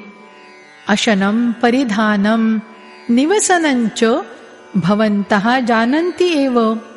दैनन्दिन आवासप्रवास मान्यतायां लोकरीतिनीतिषु च देशकालपरिस्थित्यनुसारेण परिवर्तनं प्रकृतेः अनुदानमस्ति। अस्मिन् विषये श्रीकृष्णः कां व्यवस्थां प्रददेत? कुत्रचित् बालिकानां बाहुल्यमस्ति, बहुविवाहप्रथापि वर्तते, क्वचिच्च तासां संख्या न्यूना वर्तते, कुत्रचित् अनेकभ्रातॄणां मध्ये मात्रैका पत्नी दरीदृश्यते। अत्र विषये श्रीकृष्णः कीदृशीं व्यवस्थां कर्तुं प्रभविष्यति? द्वितीयविश्वयुद्धानन्तरं जपानदेशे जनसंख्या अतीव न्यूना जाता। तर्हि काचिदेका महिला चेत् 30 सन्ततयः जनयेत्, तदा तस्याः कृते जपानसर्वकारेण मदर्लैण्ड् नाम देशस्य जननी इत्युपाधिना सा सम्मानिता भवति स्म।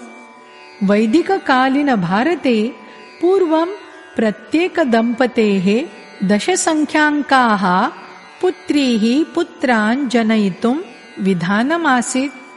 साम्प्रतं गेहे 1-2 शिशुः भवतः देशाय हितकरौ।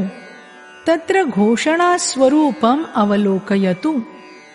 कदाचित् ते न जायन्ताम्, तदा देशस्य कृते नास्ति चिन्तायाः विषयः। प्रत्युत समस्यायाः समाधानं निस्सरति। अस्यां स्थितौ श्रीकृष्णः कां व्यवस्थां दातुं शक्ष्यति? श्रेयः। काम क्रोध लोभ मद मोहेर्षादि दुर्गुणानां न कुत्रापि सन्ति विद्यालयाः। पुनरपि पूर्वोक्ततेषु विकारेषु वृद्धेभ्यः युवानः अधिकप्रवीणाः मिलन्ति। श्रीकृष्णः अत्र किं शिक्षयेत्? एतत् सर्वं तु प्रकृत्या स्वयं चालितमस्ति। कदाचित् वेदाः पाठ्यन्ते स्म, धनुर्वेदगदायुद्धादयः शिक्ष्यन्ते स्म। अद्यैतत् सर्वं कः ज्ञातुमिच्छति? अद्य तु पिस्तूल नाम शस्त्रं सञ्चालयन्ति। स्वचालितयन्त्राणां युगमस्ति। कदाचित् रथसञ्चालनशिक्षणं भवति स्म। घोटकानां शकृत् अथवा विष्ठा प्रक्षेपणीया भवति स्म। अद्य मोटारख्यवाहनस्य तैलस्य संशोधनं भवति। अस्मिन् विषये श्रीकृष्णः किम् उपदिशेत्? कथयेत्, श्रीकृष्ण अश्वान् इत्थं मा मर्दय। बाह्यक्षेत्रे कीदृशीं व्यवस्था दद्यात्? पुरा स्वाहोच्चारणेन वर्षा भवति स्म। सम्प्रति अभीष्टं सस्यं प्राप्यते। योगेश्वरः कथयति, प्रकृतिजगुणपरवशः पुरुषः परिस्थित्यनुसारेण परिवर्तते। गुणाः स्वतः तान् परिवर्तयितुं सन्ति सक्षमाः। भौतिकशास्त्रं, समाजशास्त्रं, शिक्षाशास्त्रम्, अर्थशास्त्रं, तर्कशास्त्रं च असौ विरचयन् न विरमति। एकमेव एतादृशं वर्तते वस्तु यन्न जानाति मानवः न च परिचिनोति। यद्यपि तद्वस्तु मानवस्य अन्तिके वर्तते, किन्तु तेन विस्मृतमस्ति। गीतां श्रुत्वा अर्जुनस्य सा स्मृतिः जागृता अभवत्। सा स्मृतिः अस्ति परमात्मनः, या हृदयदेशे स्थितापि तस्मात् बहुदूरम् आसीत्। तदेव मनुष्यः प्राप्तुं वाञ्छति, किन्तु पन्थानं न प्राप्नोति। केवलं कल्याणमार्गादेव मनुष्यः अनभिज्ञः अस्ति। मोहस्य आवरणं यत् सघनम् अस्ति, तत् तस्मिन् विषये चिन्तनस्य समयः एव न मिलति। स महापुरुषः भवत्कृते समयम् अददात्। तत्कर्म स्पष्टं कृतवान्, यस्य विधानस्य निर्देशः गीतायाम् अस्ति। गीता प्रमुखतः तदेव ददाति। भौतिकवस्तून्यपि ततः मिलन्ति, किन्तु श्रेयसः तुलनायां प्रेयः नगण्यमस्ति। योगप्रदाता। योगेश्वर श्रीकृष्णानुसारेण कल्याणपथावबोधः, तस्य साधनं, तत्प्राप्तिश्च सद्गुरोः एव भवति। इतस्ततः तीर्थेषु बहुभ्रमणेन अतिपरिश्रमेण वा नैतावन्मिलति यावत् कस्माच्चित् सत्पुरुषतः न प्राप्तं कुर्वीत।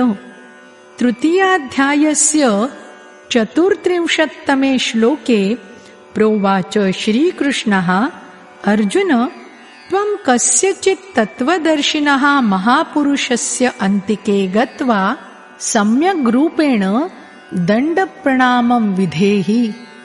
निश्चलभावनया सेवां कृत्वा प्रश्नं कृत्वा तज्ज्ञानं प्राप्नुहि।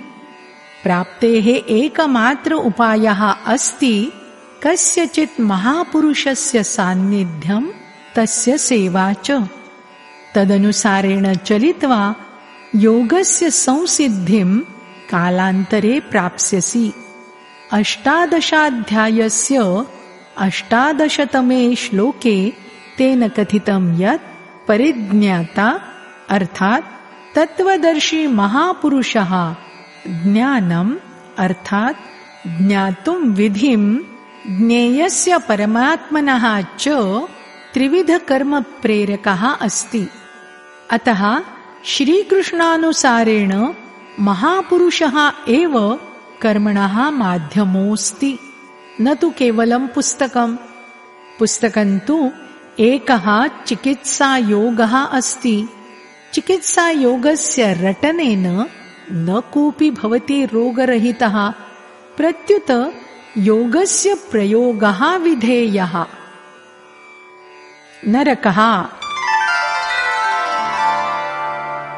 षोडशाध्यायस्य 16तमे श्लोके आसुरीसम्पदं वर्णयता योगेश्वरेण श्रीकृष्णेन कथितं यत् नानाप्रकारेण भ्रमितचेतसः मोहमग्नाः आसुरीस्वभावाः मनुष्याः अपवित्रनरके पतन्ति। प्रश्नोऽस्ति स्वाभाविकः, यन्नरकः अस्ति कीदृशः, का च परिभाषा तस्य? अस्मिन् क्रमे सुस्पष्टयति कृष्णः यत् मत्तः द्वेषकारिणः नराधमान् अहं वारं वारम् आसुरीयोनिषु पातयामि, अजस्रम् आसुरीयोनिषु प्रक्षिपामि। अयमेवास्ति नरकः। अस्य नरकस्य द्वारं किमस्ति?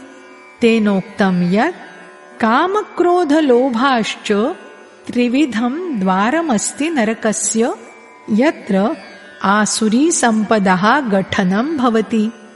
अतः मुहुर्मुहुः कीटपतङ्गपश्वादियोनिषु आगमनमेव नरकः अस्ति। पिण्डदानम्। प्रथमाध्याये विषादग्रस्तस्य अर्जुनस्य मानसे समुत्थिता शङ्का यत् युद्धप्रभावप्रसूतनरसंहारतः पितरः पिण्डदानतर्पणादिवञ्चिताः भविष्यन्ति, पितरः तर्पणादिरहिताः पतिष्यन्ति। प्रसङ्गेऽस्मिन् श्रीकृष्णः कथितवान् यत् अर्जुन, इदम् अज्ञानं त्वयि कुतः समागतम्? पिण्डोदकक्रियां योगेश्वरः अज्ञानं कथितवान्।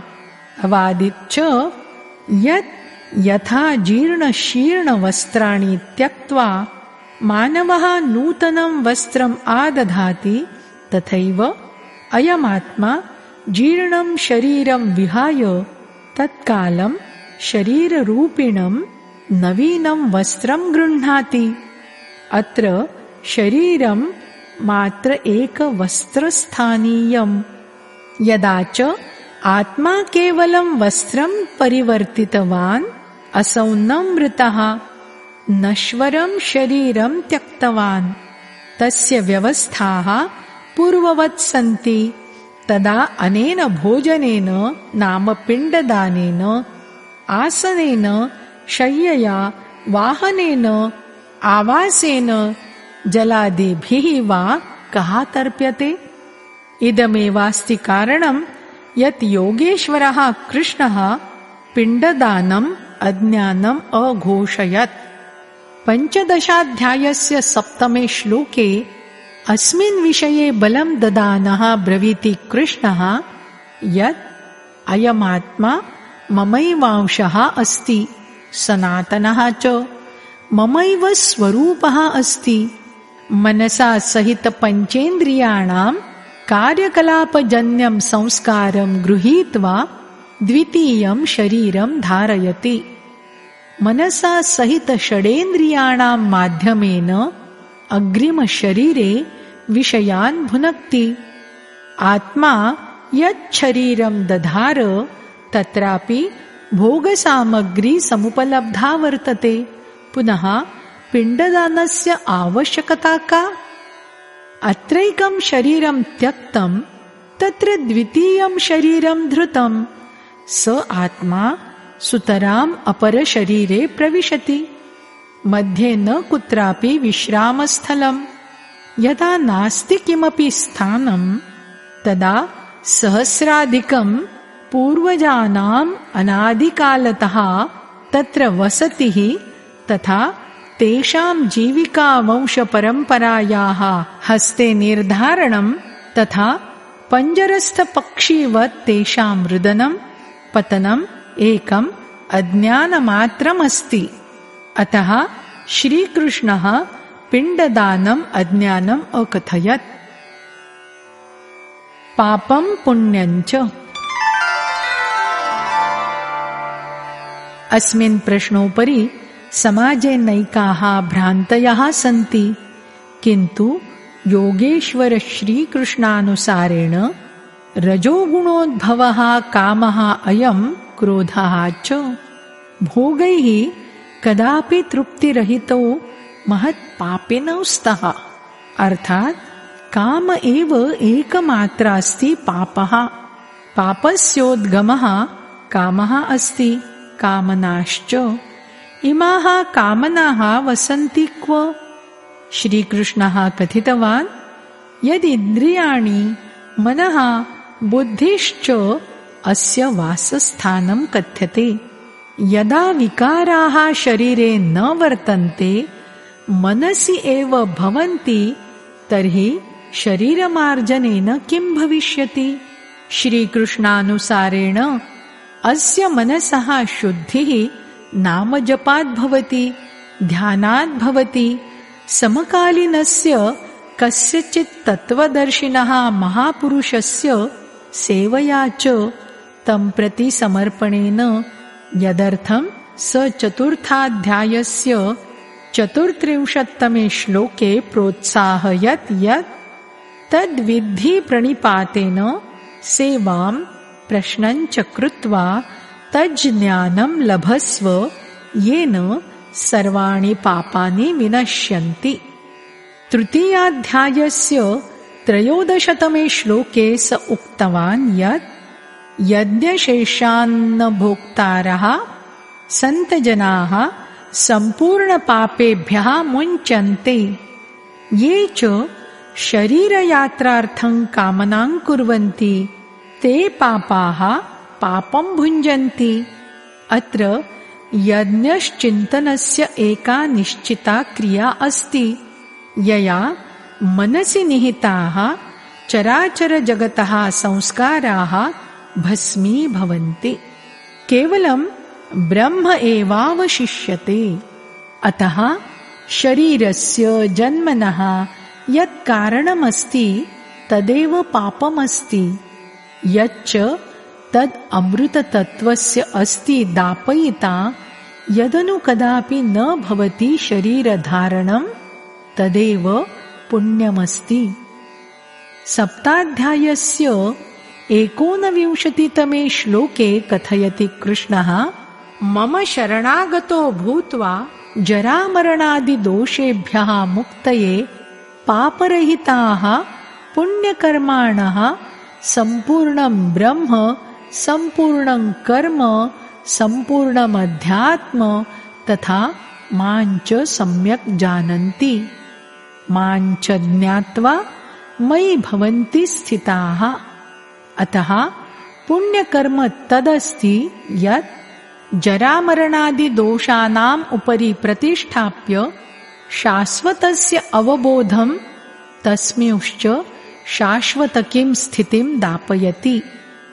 यच्च जन्ममृत्यु जरामरणे दुःखदोषाणां परिधौ भ्रामयित्वा स्थापयति तदेव पापकर्म अस्ति।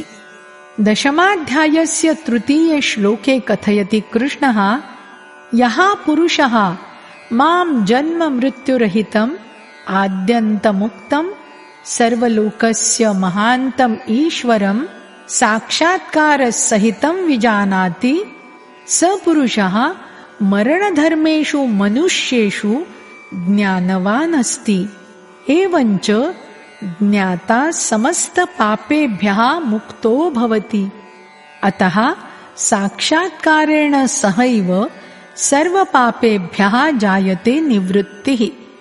सारांशतः वारं वारं जन्ममरणयोः कारणं पापमेवास्ति, यच्च ततोऽभिरक्ष्य शाश्वतस्य परमात्मनः उन्मुखं कुर्यात्।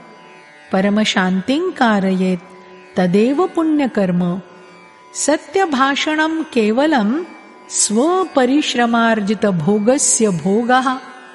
स्त्रीषु मातृभावः, नैतिकव्यवहारादयः अपि अस्य पुण्यकर्मणः सहायकाङ्गानि सन्ति। किन्तु सर्वोत्कृष्टपुण्यमस्ति परमात्मनः प्राप्तिः।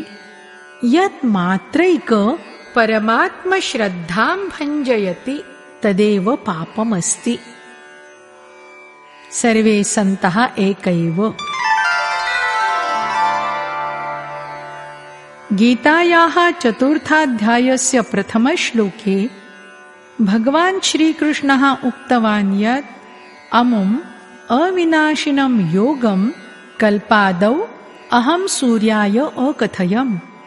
किन्तु श्रीकृष्णस्य पूर्वकालीने इतिहासे अथवा अन्येषु केषु अपि शास्त्रेषु कृष्णनाम्नः न मिलति समुल्लेखः। वस्तुतः श्रीकृष्णः एकः पूर्णयोगेश्वरोऽस्ति।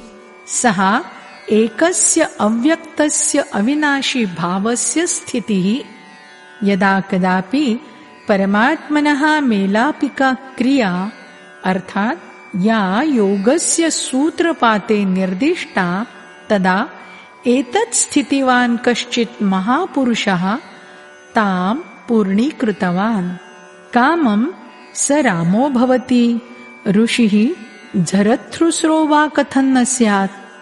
परावर्तिकाले तदेवोपदेशः ईसा मसीह मुहम्मद गुरुनानकादिभिः येन केन द्वारा प्रदत्तः, यः श्रीकृष्णः एव समुपदिष्टवान्। अतः सर्वे महापुरुषाः एक एव सन्ति। आदितः सर्वे एकस्यैव बिन्दुं स्पर्शं कृत्वा एकमेव स्वरूपं लभन्ते। इदं पदम् एकं लक्ष्यमस्ति। अनेके पुरुषाः अस्मिन् मार्गे चलिष्यन्ति, परन्तु यदा प्राप्स्यन्ति तदा एकमेव तत्पदमेव प्राप्स्यन्ति। एतदवस्था प्राप्तमहात्मनः शरीरम् एकगृहमात्रं मन्यन्ते। ते शुद्धात्मस्वरूपाः सन्ति। एवं स्थितिवन्तः कदापि किञ्चिदुक्तवन्तः तदा योगेश्वरः एव अगादित् तेषां श्रीमुखेन। सन्तः क्वचिन्न क्वचित् तु जन्म गृह्णन्ति एव। पूर्वे तथा पश्चिमे, कृष्णे गौरपरिवारे वा पूर्वं प्रचलितानां केषाञ्चित् धर्मावलम्बिनां मध्ये अथवा मूढानां कुले सामान्यजीवनयापयितॄणां धनहीनानाम् अथवा श्रेष्ठिनां गृहे जन्म गृहीत्वा अपि सन्तः तस्य परम्परायाः अनुसरणं न कुर्वन्ति। स तु आत्मलक्ष्यं परमात्मानं निधाय हृदि स्वरूपोन्मुखम् अग्रेसरो भवति। स एव वो भवीति। तेषाम् उपदेशेषु जातेः, पङ्क्तेः, वर्गभेदस्य, धनिनः निर्धनस्य च भेदभित्तिका न भवति। किमधिकं तेषां दृष्टौ स्त्रीपुरुषयोः भेदोऽपि न तिष्ठति। पश्यतु, गीतायाः 15th 16 श्लोके द्वाविमौ पुरुषौ लोके इति। महापुरुषाणां पश्चात् तेषाम् अनुयायिनः स्वसम्प्रदायं निर्माय संकुचितविचाराः भवन्ति। कस्यचिन् महापुरुषस्य पृष्ठानुगामिनः यहूदयः भवन्ति, तर्हि कस्यचित् अनुयायिनः ईसाई, मुसलमान, सनातनी इत्यादयः भवन्ति। किन्तु अनया भेदभित्तिकया तस्य सम्बन्धः कदापि न भवति। सत्पुरुषस्य न तु कश्चित् संप्रदायोऽस्ति न च काचित् जातिः। साधुः तु साधुरेव, तं कस्यचित् सामाजिकसङ्घटने मा कर्षयन्तु। अतः समस्तभूमण्डले गृहीतजन्मनां साधूनां कामं कस्मिन्नपि कुले जायेज्जन्म, कामं कस्यचित् मजहबस्य अनुयायी जनाः तस्य सत्पुरुषस्य अधिकपूजनं सम्मानं वा कुर्वन्तु, कस्यचित् सम्प्रदायविशेषस्य प्रभावप्रभावितस्य तस्य आलोचना न कर्तव्या। कुतो हि ते सन्ति निरपेक्षाः। संसारे कस्मिंश्चित् स्थाने समुत्पन्नः साधुः न निन्दनीयः। यदि कश्चिदेवं करोति तदा असौ स्वान्तराले स्थितं परमात्मानं क्षीणयति, आत्मना परमात्मनः दूरीं वर्धयते, स्वयं च स्वां हानिं करोति। संसारे गृहीतजन्मनां कश्चित् हितैषी मेलिष्यति, तदा स साधुरेव भविष्यति। अतः तेषां प्रति सुहृदयता सहृदयता धारणं समस्तलोकस्य मूलकर्तव्यमस्ति। अस्माद्विधितः वञ्चितता स्वस्यैव प्रवञ्चनम्। वेदाः। गीतायां वेदस्य वर्णनं बाहुल्येन आयातमस्ति, किन्तु सर्वं सम्मेल्य वेदाः मार्गनिर्देशकचिह्नमात्राणि सन्ति। लक्ष्यं यावत् प्राप्ते सति तस्य जनस्य कृते वेदानामुपयोगः समाप्तो भवति। द्वितीयाध्यायस्य 45तमे श्लोके श्रीकृष्णः न्यगादीत्, अर्जुन, वेदाः त्रिगुणं यावत् प्रकाशं कर्तुं पारयति, त्वं वेदानां कार्यक्षेत्रात् ऊर्ध्वं चल। द्वितीयाध्यायस्य 46तमे श्लोके कथितवान्, सर्वतः परिपूर्णं विमलजलाशयं सम्प्राप्य लघुजलाशयैः सह मनुष्यस्य यन्मितं प्रयोजनम् अवशिष्यते, सम्यक् प्रकारेण ब्रह्मज्ञमहापुरुषस्य अर्थात् ब्राह्मणस्य वेदैः इयदेव प्रयोजनं शेषायते। किन्तु परेषां कृते तु तेषाम् उपयोगः अस्ति एव। अष्टमाध्यायस्य 28तमे श्लोके कथितवान्, अर्जुन, मां तत्त्वतः सम्यक् प्रकारेण ज्ञाते सति योगिनः वेदानां यज्ञानां तपसां दानादीनां पुण्यफलानि पारयित्वा सनातनपदं प्राप्नुवन्ति। अर्थात् यावत् सन्ति वेदाः जीविताः तावत् यज्ञविधानं शेषायितमस्ति, तावत् सनातनपदस्य प्राप्तिः नास्ति। 15 प्रथमश्लोके तेन कथितम्, ऊर्ध्वं परमात्मैव यस्यास्ति मूलम्, अधः कीटपतङ्गपर्यन्ता प्रकृतिः, यस्य शाखाः प्रशाखाः सन्ति। संसारः एतादृशः पिप्पलस्य एकः अविनाशी वृक्षोऽस्ति। यः इमं मूलसहितं जानाति स वेदस्य अस्ति ज्ञाता। अस्य ज्ञानस्य स्रोतः महापुरुषः अस्ति। तद्वारा निर्दिष्टं भजनमस्ति। पुस्तकानि विद्यालयाश्चापि तन्मुखीकरणाय प्रेरयन्ति। ओम। श्रीकृष्णस्य निर्देशने ओम इत्यस्य जपस्य विधानं प्राप्यते। 7माध्यायस्य 8मे श्लोके अहम् ओङ्कारोऽस्मि, 8माध्यायस्य 13 श्लोके ओम इत्यक्षरं जप मां चिन्तय। नवमाध्यायस्य 17 श्लोके ज्ञातुं योग्यम् अहं पवित्र ओङ्कारोऽस्मि।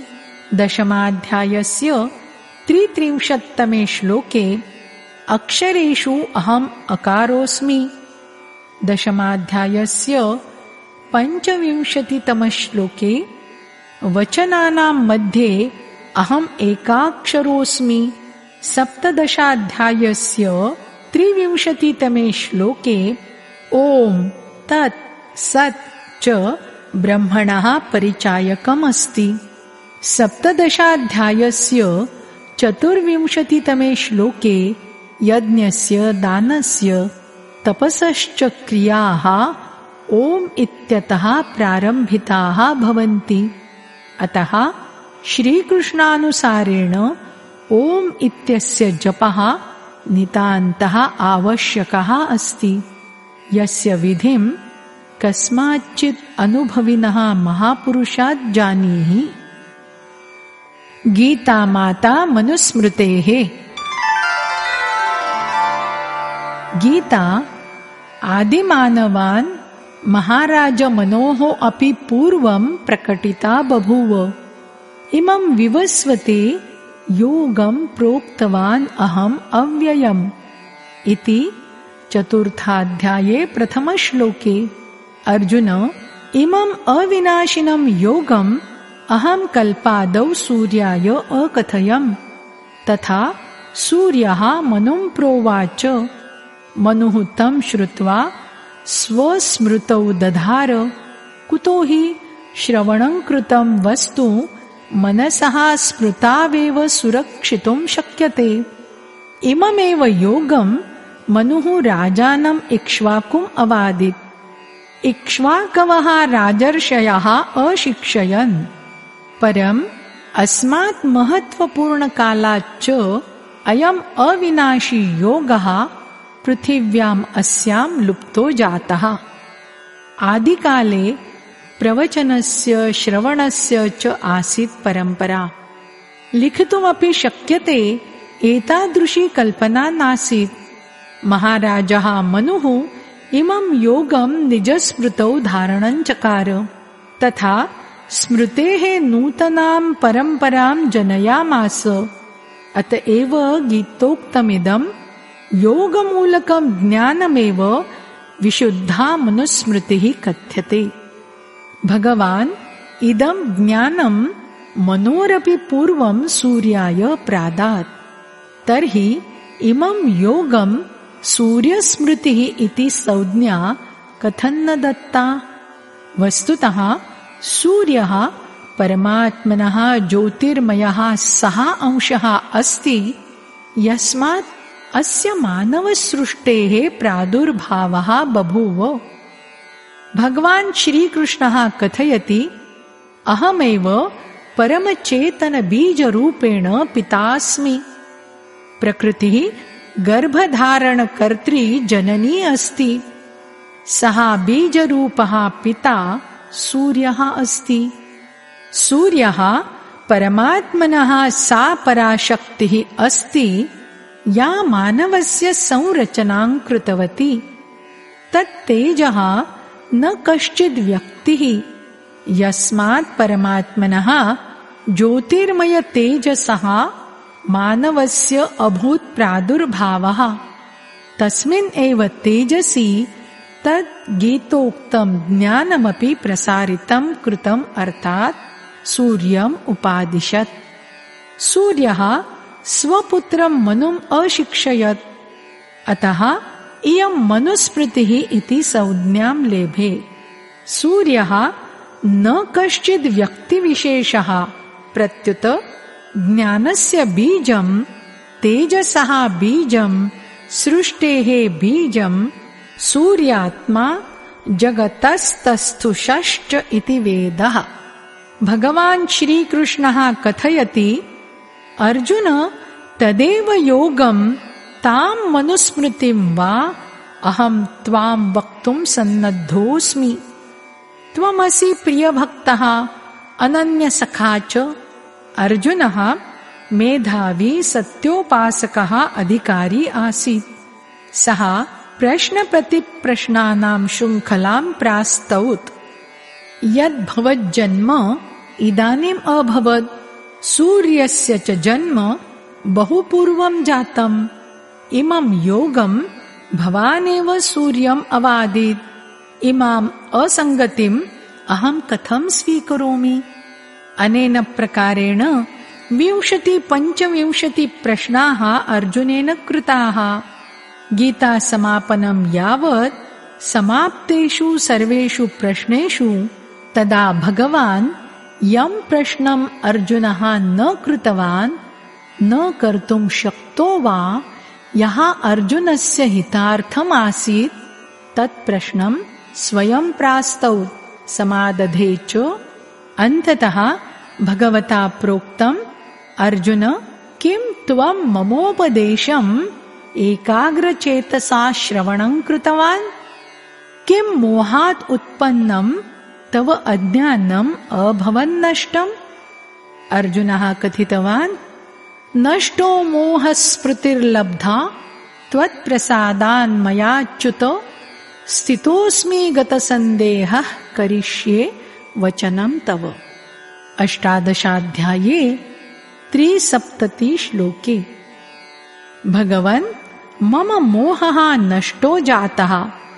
अहं स्मृतिं प्राप्तवान् अस्मि। केवलं श्रवणमात्रं न कृतम्, अपि तु स्मृतौ धारितवान् अस्मि।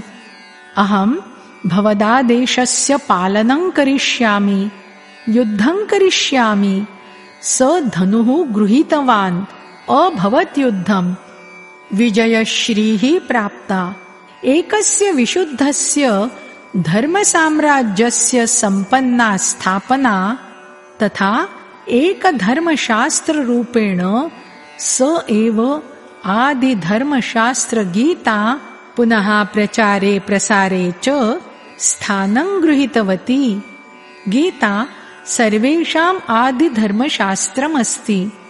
इयमेव मनुस्मृतिः अस्ति, याम् अर्जुनः स्वस्मृतौ धारितवान्। मनोः कार्यकाले ग्रन्थद्वयस्य समुल्लेखः मिलति। एका तु पितुः उपलब्धा गीता, अपरो वेदसमुदायः मनोः समक्षम् अवातरत्। तृतीया कापि कृतिः मनोः समये न रचिता। तस्मिन् समये लेखनस्य प्रचलनं नासीत्। करगजलेखन्योः प्रचारः न स्मृतेः।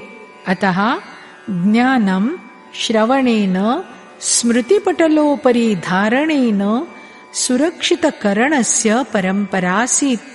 यस्मात् मानवाः प्रादुर्भूताः। सृष्टेः प्रथमः मानवः स मनुः वेदस्य श्रुतिसंज्ञया गीतायाः स्मृतिनाम्ना सम्मानं चकार। वेदाः मनोः समक्षम् अवतरिताः। इमे श्रोतुं योग्याः सन्ति। पश्चात् काममिमां विस्मरन्तु, न काचित् क्षतिः। किन्तु गीता स्मृतिः अस्ति, सदा स्मरणे संरक्षणीया। इयं प्रत्येकमानवाय सनातनजीवनं, शाश्वतीं शान्तिम्, अव्ययां समृद्धिम्, ऐश्वर्यसम्पन्नजीवनं प्रदात्री ईश्वरीयगीतिः अस्ति। भगवता कथितम्, अर्जुन, यदि त्वम् अहङ्कारवशः ममोपदेशं न श्रोष्यसि, तदा विनष्टो भविष्यसि। अर्थात् गीतोपदेशस्य अवहेलना कर्ता विनश्यति। 15 अन्तिमे श्लोके भगवानुवाच, इति गुह्यतमं शास्त्रमिदम् उक्तं मया नघ, एतद् बुद्ध्वा बुद्धिमान् स्यात् कृतकृत्यश्च भारत। इदं गुह्यतमाद् अपि बहु गोपनीयं शास्त्रं मया कथितम्। इदं ज्ञानं तत्त्वतः ज्ञात्वा त्वं समस्तज्ञानस्य परमश्रेयश्च प्राप्तिं करिष्यसि। षोडशाध्यायस्य अन्तिमश्लोकद्वये स कथितवान् यः शास्त्रविधिमुत्सृज्य वर्तते कामकारतः न स सिद्धिमवाप्नोति न सुखं न पराङ्गतिम्। इमं शास्त्रविधिं विहाय कामनाप्रेरितः अशास्त्रविधिभिः यो मां भजते तस्य जीवने सुखसमृद्धि परमगतीनाञ्च कदापि न उपलब्धिः। तस्मात् शास्त्रं प्रमाणन्ते कार्याकार्यव्यवस्थितौ ज्ञात्वा शास्त्रविधानोक्तं कर्म कर्तुम् इहार्हसि। अतः अर्जुन, तव कर्तव्याकर्तव्ययोः व्यवस्थायाम् इदं शास्त्रमेव प्रमाणमस्ति। एतस्य सम्यग् रूपेण अध्ययनं कुरु, तदनुकरोतु आचरणं, तदा मयि निवासं करिष्यसि, अविनाशिपदं लप्स्यसे, तदा स्थायि जीवनं, चिरशान्तिम्, अक्षुण्णसमृद्धिं च प्राप्स्यसि। गीता मनुस्मृतिः अस्ति। भगवतः श्रीकृष्णस्य च अनुसारेण गीतैव धर्मशास्त्रमस्ति। नान्यदपरं किमपि शास्त्रं न कापि अन्या मनुस्मृतिः। समाजे प्रचलिताः नैकाः स्मृतयः गीतायाः विस्मरणस्य कुपरिणामाः सन्ति। स्मृतयः केषाञ्चित् राज्ञां संरक्षणे समुल्लिखिताः। समाजे उत्तमाधमस्य उच्चनीचस्य वा भित्तिकां निर्मातुं तां दृढीकर्तुं च उपायाः सन्ति। मनोः नाम्ना प्राप्तप्रचाराः लब्धप्रसाराश्च मनुस्मृतिः मनुकालीनवातावरणस्य साक्ष्यं न उपस्थापयति। मूलमनुस्मृतिः गीता एकं परमात्मानम् एव सत्यं मानयति, तस्मिन् परमे प्रवेशं दापयति। किन्तु वर्तमानकाले प्रचलिताः न्यूनाधिकाः 164 स्मृतयः परमात्मनः नामग्राहेऽपि ताः सन्ति मौनाः। न तु परमात्मप्राप्तौ कम् अपि उपायम् आहुः। ताः केवलं स्वर्गस्य आरक्षणे परिकरबद्धाः। सत्यं यस्य अस्तित्वं नास्ति तदर्थं प्रोत्साहनं ददति। तासु मोक्षस्य उल्लेखः अपि न दृष्टिपथायते। महापुरुषाः महापुरुषः बाह्यस्य तथा आन्तरिकस्य व्यावहारिकस्य तथा आध्यात्मिकस्य लोकरीतेः यथार्थ वेदरीतेः च द्वयोः ज्ञानं धारयति। इदमेवास्ति कारणं यत् समस्तसमाजस्य कृते महापुरुषाः दैनन्दिनाचरणस्य विधानम् उपदिष्टवन्तः, एकां मर्यादितां व्यवस्थां च दत्तवन्तः। वसिष्ठः, शुक्राचार्यः, स्वयं योगेश्वरः श्रीकृष्णः, महात्मा बुद्धः, मूसा, ईसा, मुहम्मदः, रामदासः, दयानन्दः, गुरुगोविन्दसिंहादयः सहस्रमिताः महापुरुषाः व्यवस्थां ददुः। किन्तु इमाः व्यवस्थाः सामयिक्यः भवन्ति। सन्तप्तसमाजेभ्यः भौतिकवस्तुप्रदानं यथार्थं नास्ति। भौतिकबाधाः क्षणिकाः सन्ति, न तु शाश्वतिकाः। एतदर्थं तेषां समाधानमपि तत्सामायिकं भवति। चिरन्तनव्यवस्थारूपेण तस्य ग्रहणं कर्तुं न शक्यते। व्यवस्थाकाराः सामाजिकविकृतिसमूहं महापुरुषाः समादधति। चेत् एतेषां समाधानं भवेत् तदा ज्ञानवैराग्यजनितस्य परमस्य साधनां कः श्रोष्यति। मानवः यस्मिन् वातावरणे निबद्धः अस्ति तं ततः निस्सार्य यथार्थं ज्ञातुं स्थितौ समानयनाय अनेकानेकप्रलोभनानि दीयन्ते। एतदर्थं महापुरुषाः यान् शब्दान् प्रयुञ्जन्ते काश्चित् व्यवस्थाः ददते न स धर्मः। तस्मात् 100-200 वर्षाणां व्यवस्था चलति। 65 वर्षस्य कृते उदाहरणं निर्मीयते। 100-200 वर्षान्तराले स सामाजिकः आविष्कारः नूतनपरिस्थितिभिः सह भवति निर्जीवः। गुरुगोविन्दसिंहस्य सामाजिकव्यवस्थायां शस्त्रम् आसीत् अनिवार्यम्। किमिदानीं तस्य खड्गस्य शस्त्रस्थाने किमौचित्यम्? ईसा गर्दभम् आरुह्य चलति स्म। गर्दभानां सम्बन्धे तद्दत्तव्यवस्थायाः साम्प्रतम् अस्ति किमपि उपयोगः? उक्तवान्, कस्य अपि गर्दभं मा चोरय। अद्य गर्दभं कः पालयति?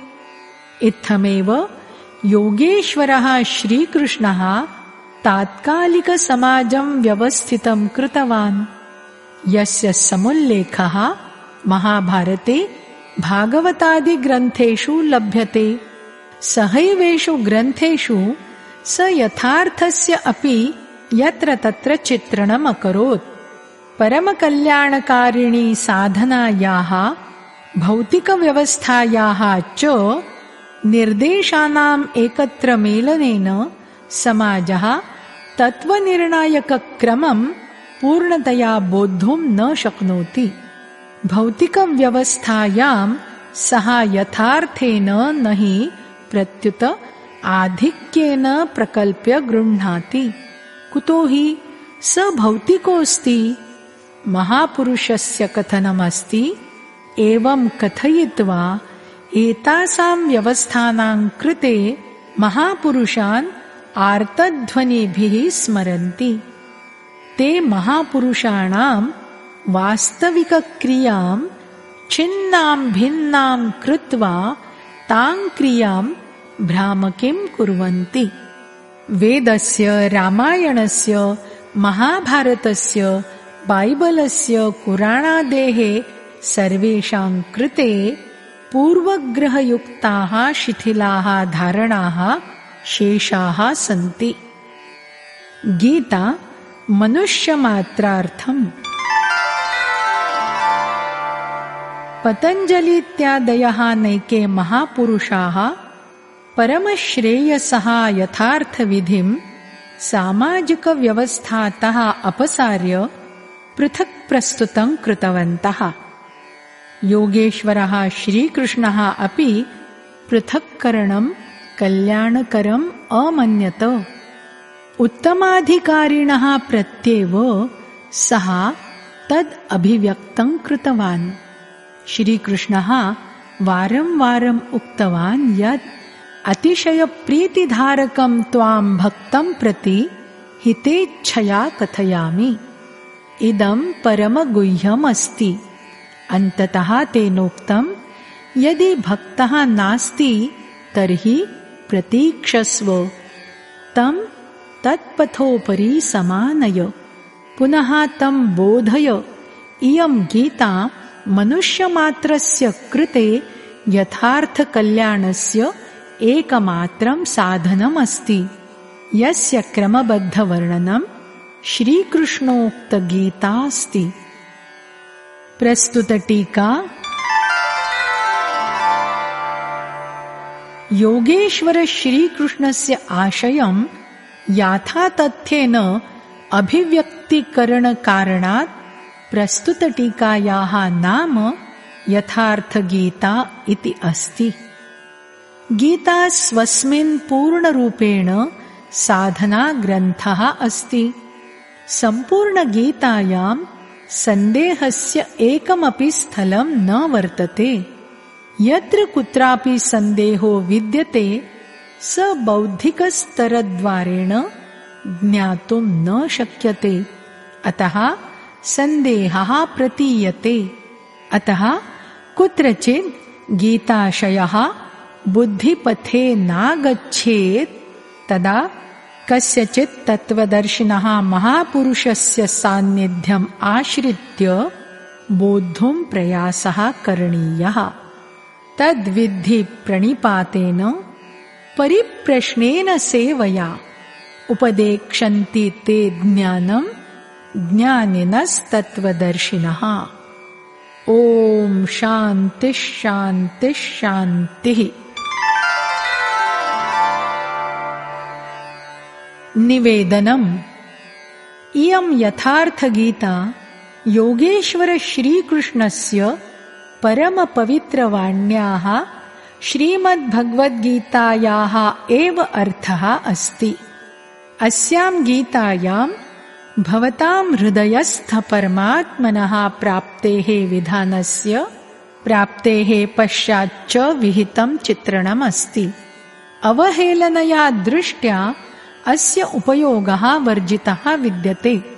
अन्यथा वयं स्वलक्ष्यबोधात् वञ्चिताः भविष्यामः। अस्याः श्रद्धापूर्वकाध्ययनेन मानवः स्वकल्याणसाधनैः परिपूरितो भवति। तथा च इतः यत् किञ्चित् ग्रहणं करिष्यति तदा परमश्रेयसः प्राप्तिं करिष्यति। कुतो हि परमात्मनः पथ्यस्मिन् कदापि आरम्भस्य विनाशः न भवति इति स्वामी अडगडानन्दः।